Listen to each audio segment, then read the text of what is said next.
Bon, alors, bonjour à tous. Donc, je m'appelle Luc Pailloux, je suis interne du premier semestre en psychiatrie dans le service du professeur Lançon. Et aujourd'hui, je voulais vous parler de la relation entre l'insomnie et les comportements suicidaires dans la dépression.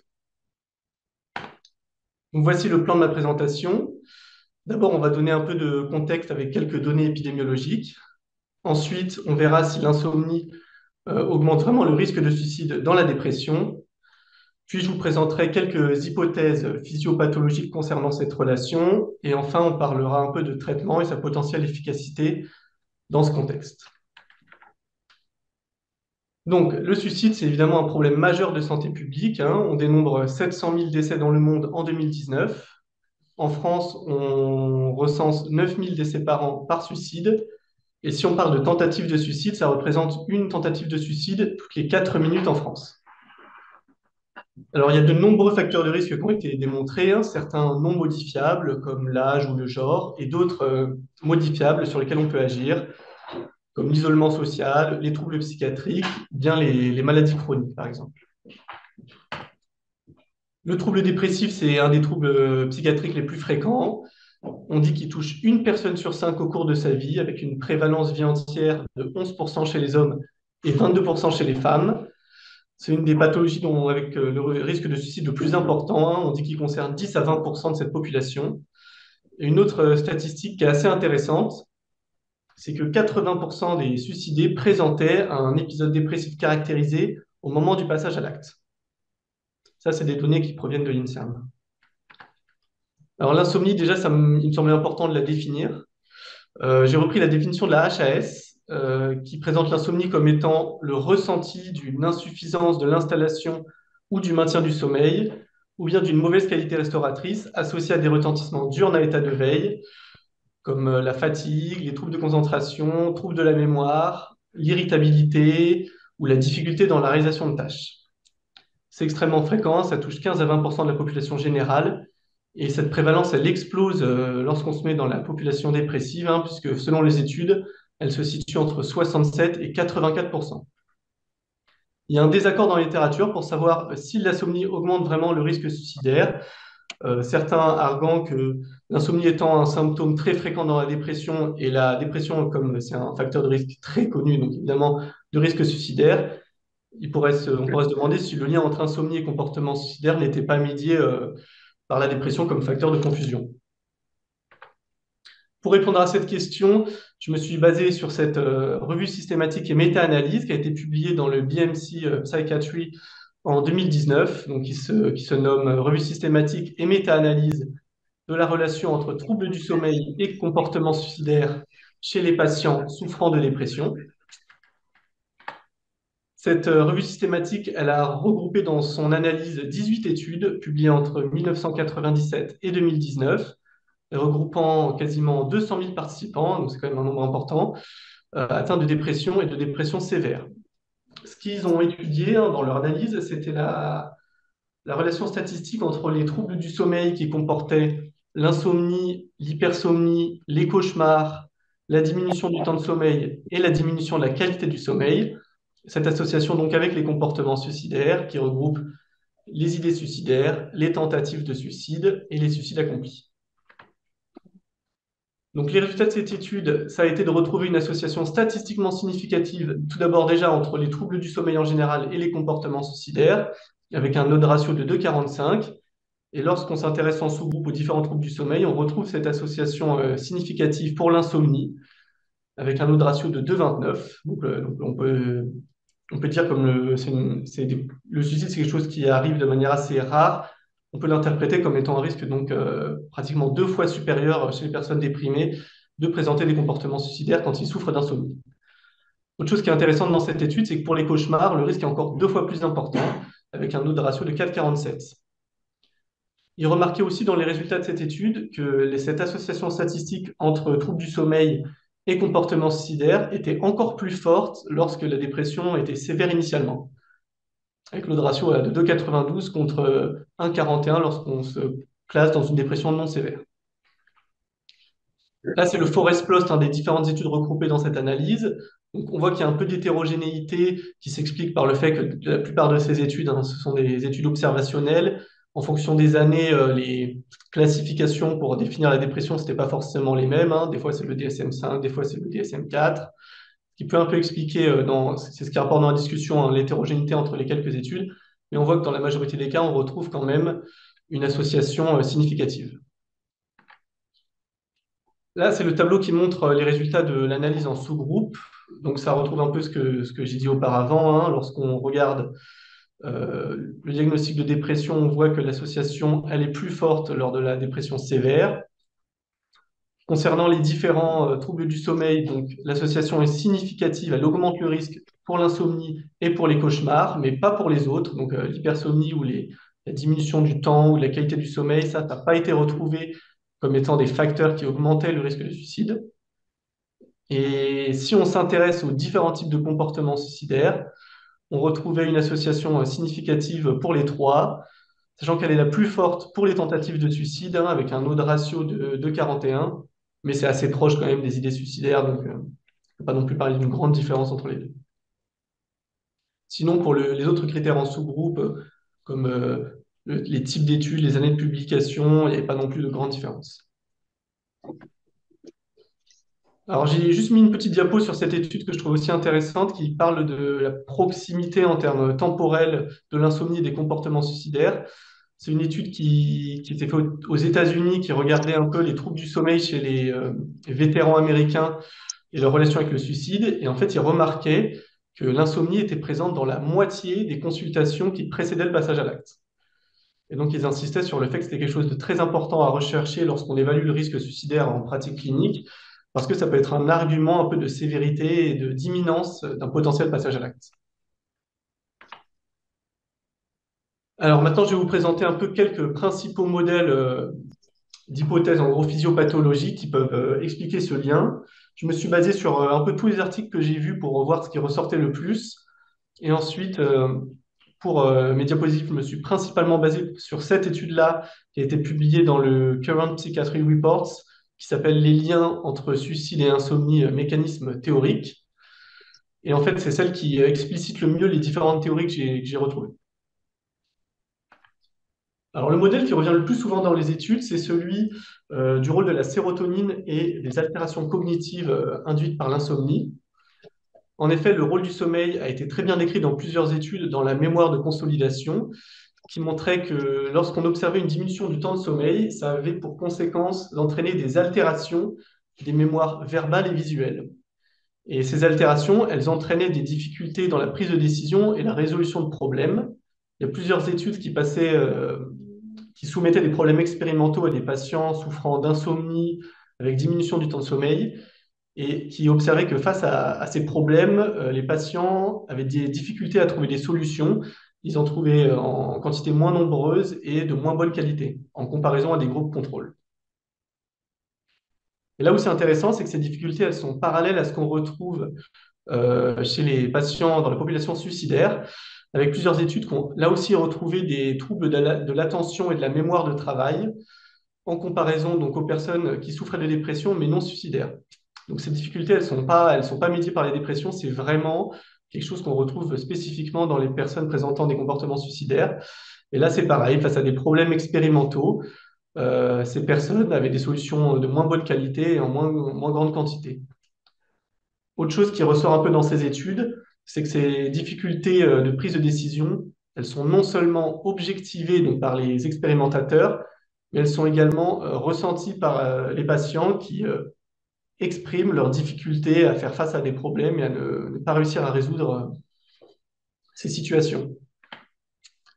Si on reprend un peu ce modèle, l'insomnie entraînerait donc des difficultés dans la prise de décision, avec une plus grande difficulté face à un problème à trouver des solutions, ce qui rejoint un peu le schéma de la crise suicidaire, où lorsque les patients ont des difficultés dans leur vie, épuisent petit à petit toutes leurs solutions de plus en plus rapidement, jusqu'à ne plus avoir que le suicide comme dernier recours, en tout cas ce qui leur apparaît dans leur esprit. Dans ce contexte, on pourrait donc imaginer que traiter l'insomnie en améliorant la prise de décision pourrait avoir un effet bénéfique. Si on zoome un peu au niveau moléculaire, le rôle de la sérotonine, c'est celui qui ressort le plus, hein, ce neurotransmetteur qui est très important et qui a un rôle complexe à la fois dans l'induction et le maintien du sommeil.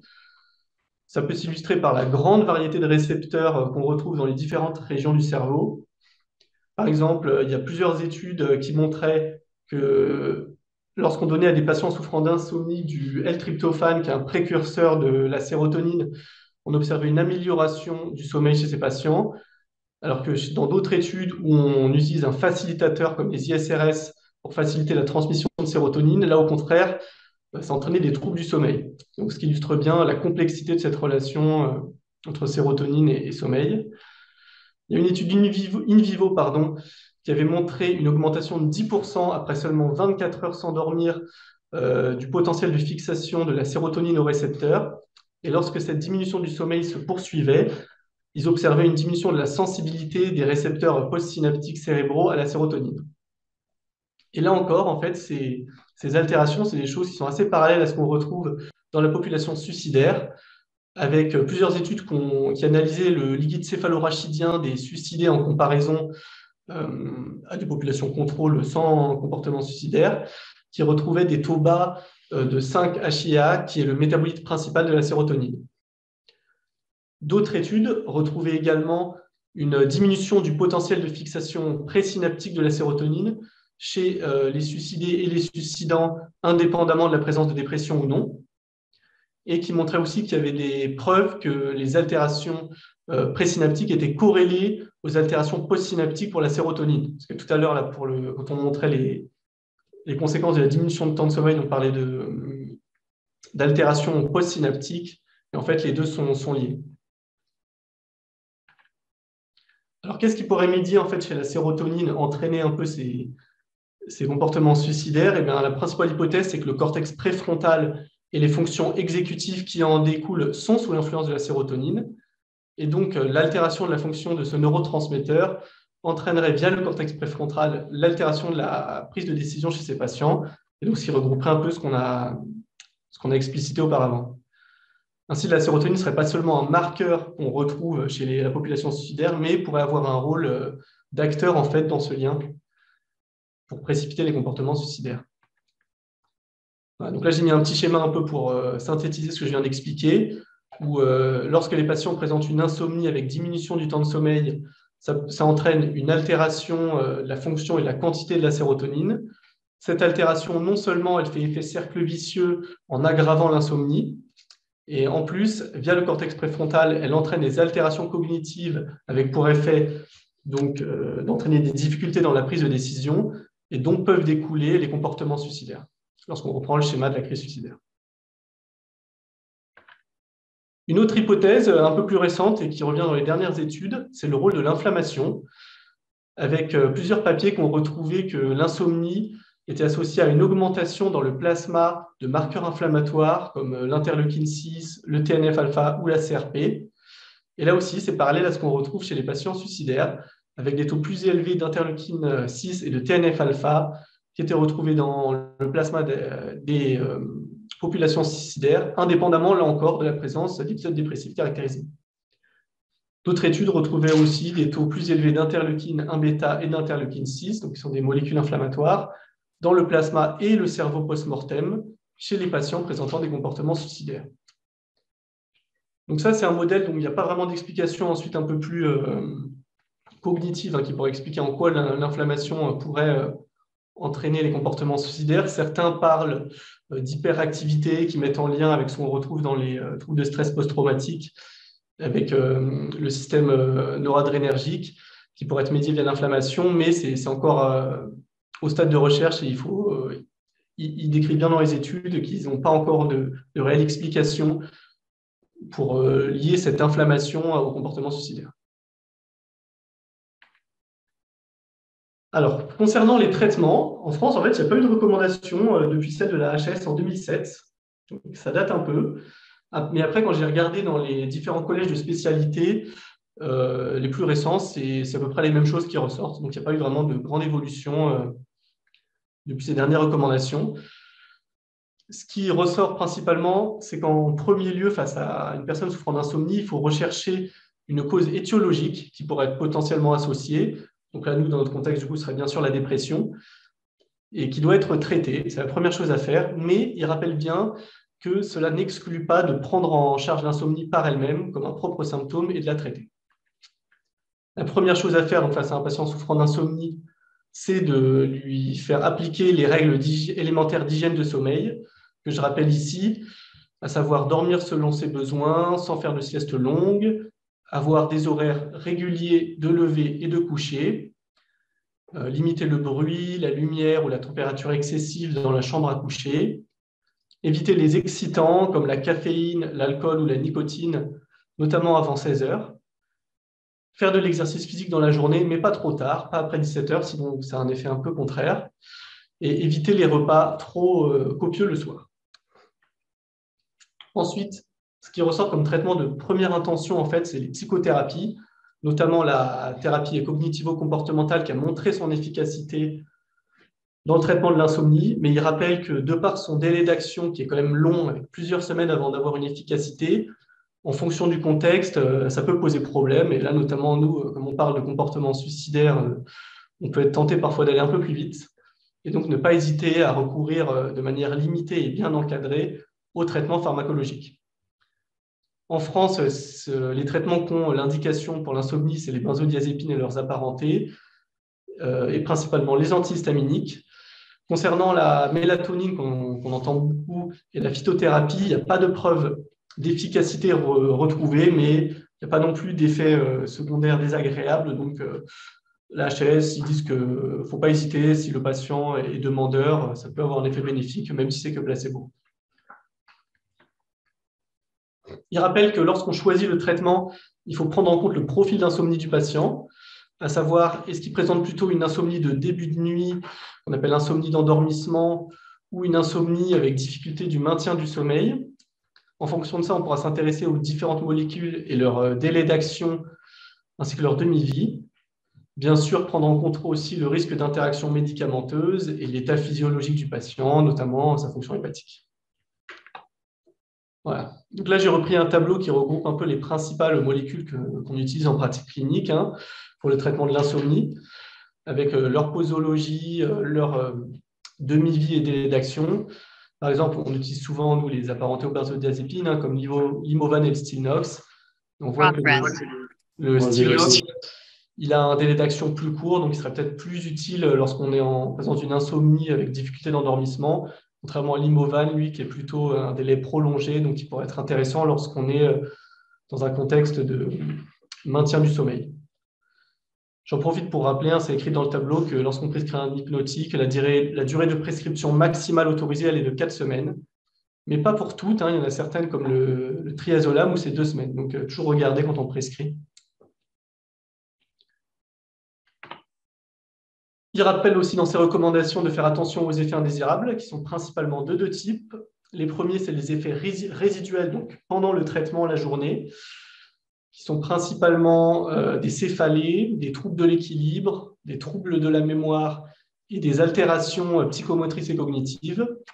L'autre principal effet secondaire, c'est le rebond de l'insomnie à l'arrêt du traitement qui peut être important et qui est à éviter en faisant un sevrage progressif du traitement, en diminuant petit à petit les posologies. Sachant que lorsqu'on dit 4 semaines maximum de traitement, c'est en prenant en compte cette diminution progressive. Bon, comme c'était un peu vieux, j'ai quand même recherché si dans la littérature, il n'y avait pas des choses un peu plus récentes en termes de traitement. Et j'ai voulu parler un peu de cet article que m'avait envoyé le professeur Riqueri, qui a été publié dans le Lancet en 2022, qui compare les différents traitements pharmacologiques dans l'insomnie actuellement. Alors, le problème pour nous, c'est que la plupart des molécules dont ils traitent ne sont pas commercialisées en France et n'ont pas l'AMF.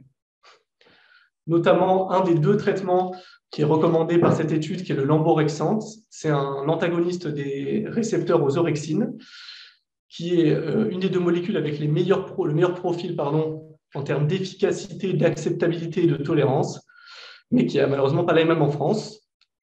Au contraire, par contre, de l'ésopiclone, qui est un isomère d'isopiclone, en fait, qui lui est aussi une des 2 molécules recommandées par cette étude. Pour ce qui est du zolpidem et du zopiclone, cette étude elle rapporte qu'elles sont très efficaces, mais que leurs effets secondaires sont plus importants. Et c'est pour ça qu'ils ne les ont pas préconisés en première intention. Les benzodiazépines, quant à elles, il recommande d'utiliser prioritairement celles de demi-vie intermédiaire, qui sont les plus efficaces, mais par contre, leur tolérance et leur profil de sécurité ne sont pas favorables.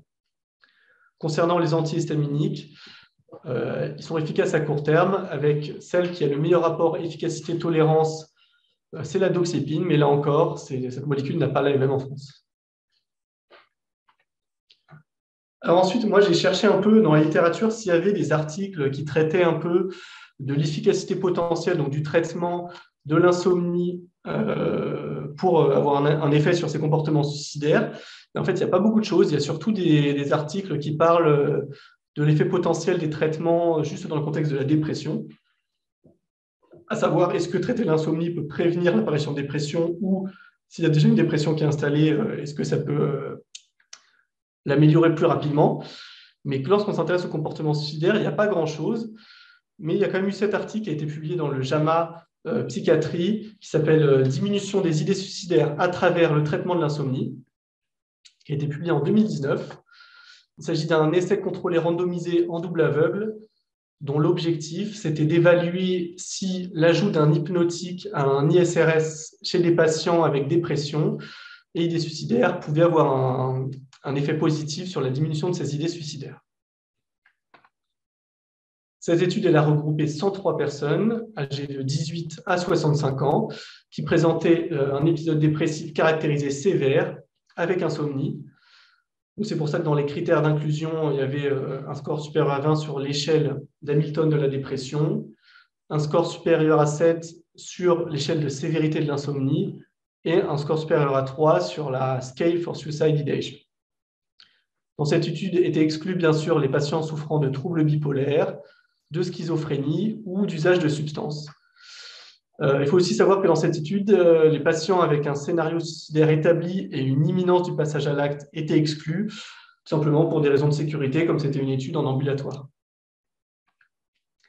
Donc, les patients étaient randomisés en deux groupes, un groupe ISRS plus placebo et un groupe ISRS plus zolpidem, sachant que les ISRS utilisés dans cette étude, c'était la fluoxétine, la sertraline et le citalopram. Pour le critère du jugement principal, à savoir les idées suicidaires, ils ont utilisé deux échelles. La première, c'est la Scale for Suicide Ideation, qui est un auto-questionnaire. Et la deuxième, c'est la Columbia Suicide Severity Rating Scale, qui là est un hétéro-questionnaire. Pour les critères du jugement secondaire, ils mesuraient également la sévérité de l'insomnie, un journal de sommeil avec la durée du sommeil, la présence de cauchemars, l'échelle de dépression, l'échelle de désespoir de Beck et les effets indésirables. C'était mesuré donc toutes les semaines à peu près pendant 8 semaines de traitement. Ensuite, au bout de 8 semaines, ils arrêtaient le traitement hypnotique et ils continuaient les mesures par téléphone pendant 2 semaines ensuite.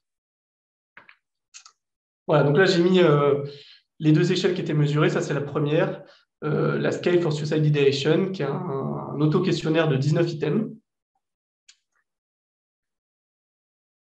Et ensuite, j'ai mis la deuxième échelle, qui est un hétéro-questionnaire, qui ressemble un peu plus à ce que nous, on recherche en pratique clinique, avec des questions de est-ce qu'il y a des pensées suicidaires, est-ce qu'il y a des scénarios, l'intensité de ces idées. Là, je vous l'ai mis pour voir un peu à quoi ça ressemblait.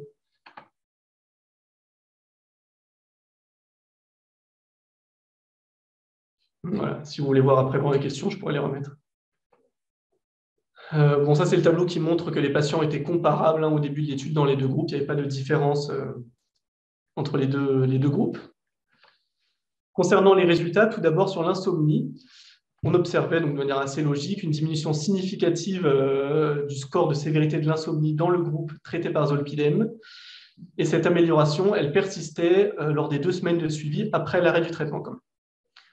Là encore, cette diminution, elle était encore plus importante lorsque l'insomnie au début de l'étude était sévère. Voilà, ça, c'est le schéma qui regroupe ces résultats. Là en bleu, c'est le groupe placebo, où on voit que le score d'insomnie est plus élevé, donc de manière significative par rapport au groupe traité par zolpidem. Concernant le critère de jugement principal, tout d'abord, il faut dire qu'il y avait une diminution significative du score d'idées suicidaires dans les deux groupes, si bien qu'au bout des 8 semaines de traitement, il y avait 61% des patients du groupe traités par hypnotique et 57% des patients du groupe contrôle qui avaient un score à 0. Lorsqu'on s'intéresse aux deux échelles, alors là, on va voir un résultat différent. Dans la première échelle, qui est l'auto-questionnaire, on n'observait pas d'effet significatif du zolpidem par rapport au groupe contrôle, mais les auteurs y remarquaient quand même qu'il y avait une association qui était linéaire entre la diminution du score de sévérité de l'insomnie et du coup, la diminution de l'échelle des idées suicidaires, et ce, indépendamment des scores de dépression. Par contre, lorsqu'on est dans l'autre échelle, là, ils observaient un effet significatif et qui était encore plus important lorsque l'insomnie était sévère. Pour les autres critères, il y avait une amélioration significative sur toutes les échelles, donc que ce soit l'échelle de la dépression, l'échelle du désespoir, la présence de cauchemars, mais là encore, il n'y avait pas de différence entre les deux groupes. Donc là, c'est les deux schémas qui représentent ces résultats pour les deux échelles. Là, on est dans la première avec l'auto-questionnaire, où on voit que quand même, au bout de 4 semaines de traitement, il y a une différence, mais qui n'est pas assez importante du point de vue statistique pour dire qu'elle était significative. Alors que dans l'autre résultat avec l'hétéro-questionnaire, on avait cette différence avec les patients du groupe contrôle qui avaient des scores d'idées suicidaires plus élevés de manière significative par rapport au groupe traité par hypnotique. Quelques points importants qui me semblaient importants à noter dans cette étude. La première, c'était qu'en fait, il n'y a pas d'étude qui compare l'intérêt des deux échelles d'idées suicidaires. Donc, c'est pour ça qu'ils n'ont pas pu choisir entre les deux au moment de faire l'étude. Il n'y a aucun article qui s'est intéressé à laquelle était la plus utile en pratique clinique. Pour expliquer un peu cette absence d'efficacité dans la première échelle, il notait quand même que dans les deux groupes, on avait une amélioration sur le plan de l'insomnie, ce qui pouvait expliquer la diminution d'importance d'effet du traitement hypnotique. Et pour expliquer cette amélioration de l'insomnie dans le groupe contrôle, il y avait deux hypothèses principales. La première, c'était tout simplement l'effet placebo. Et la deuxième, c'était que grâce à l'ISRS, il pouvait y avoir une diminution des cognitions négatives sur le sommeil, et donc il pouvait avoir un impact bénéfique sur le ressenti du sommeil chez ces patients. Autre chose d'intéressant dans cette étude, c'est que c'est quand même assez rare de faire des essais contrôlés randomisés dans une population suicidaire, alors que là, ça s'est déroulé d'une manière très sécurisée, avec aucune tentative de suicide, aucun suicide, pas d'augmentation des idées suicidaires. Donc un cadre assez rassurant et qui peut être intéressant si on veut envisager des études dans cette population. Autre chose, c'est que là, je me suis intéressé au traitement pharmacologique et pas à des articles qui pourraient parler de psychothérapie comme la TCC, toujours dans ce contexte de besoin peut-être parfois d'avoir une action un peu plus rapide si on est dans un contexte de crise suicidaire un peu grave, là où la TCC ne serait pas forcément adaptée, même si son efficacité a été démontrée dans cette indication. Donc la conclusion de cette étude, c'est que l'utilisation d'hypnotique diminue la sévérité de l'insomnie chez les patients présentant des idées suicidaires, qu'il y a une association qui est linéaire entre la sévérité de l'insomnie et l'intensité des idées suicidaires, et c'est pourquoi on peut envisager qu'avec une prescription limitée et encadrée, le zolpidem pourrait être efficace sur l'insomnie et potentiellement entraîner une diminution plus rapide des idées suicidaires, surtout si, à l'état de base, l'insomnie est sévère chez ces patients. Quand même quelques questions qui restent en suspens dans la littérature. Notamment, je n'ai rien trouvé sur le potentiel intérêt du traitement de l'insomnie dans la prévention des idées suicidaires. Si c'est des patients qui ne présentent pas encore ces idées-là, est-ce que traiter l'insomnie dans la dépression pouvait avoir un intérêt sur la prévention justement de l'apparition de ces idées suicidaires? Et pareil pour l'intérêt du traitement lorsque la crise suicidaire est un peu plus grave, avec un scénario établi ou une imminence du passage à l'acte. Mais là, c'est pareil, c'est beaucoup plus compliqué de faire des études en ambulatoire, c'est presque impossible. Donc, il faudrait le faire en hospitalisation. Voilà, donc pour conclure ma présentation, on a vu que l'insomnie était un facteur de risque de comportement suicidaire dans la dépression, qui semble donc important à évaluer en pratique clinique. Cette relation, il y a plusieurs hypothèses, la principale étant le rôle de la sérotonine et des fonctions cognitives. Et donc, le traitement de l'insomnie pourrait quand même avoir un intérêt pour diminuer le risque suicidaire dans cette population, mais la recherche est encore à ses débuts et semble à poursuivre. Voilà, ça, c'est les références du coup de ma présentation.